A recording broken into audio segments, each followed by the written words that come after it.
विश्वको सबैभन्दा मूर्ख मतदाता नेपालमा छन्, जसले देश लिलाम गर्ने, भ्रष्टाचार, घुसपैठ गर्ने नेतालाई भोट दिन्छन्। European times.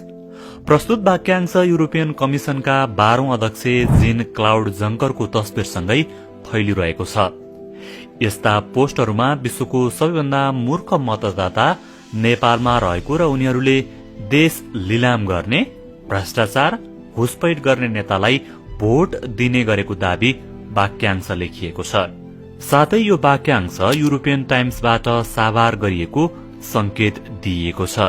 2079 भदौ 30 गते राजधानी डेली.com मा डाक्टर देवी प्रसाद आचार्यले अब पालो जनताको शीर्षकको लेख प्रकाशित गरेका छन्। उक्त लेखको शुरूआतमै लेखिएको छ, केही समय अगाडि युरोपियन टाइम्स पत्रिकामा छापिएको थियो कि विश्वको सबैभन्दा मूर्ख मतदाता नेपालमा छन्, जसले देशलाई लिलाम गर्ने, भ्रष्ट एवं घुसपैठ गर्ने नेतालाई भोट दिन्छन्।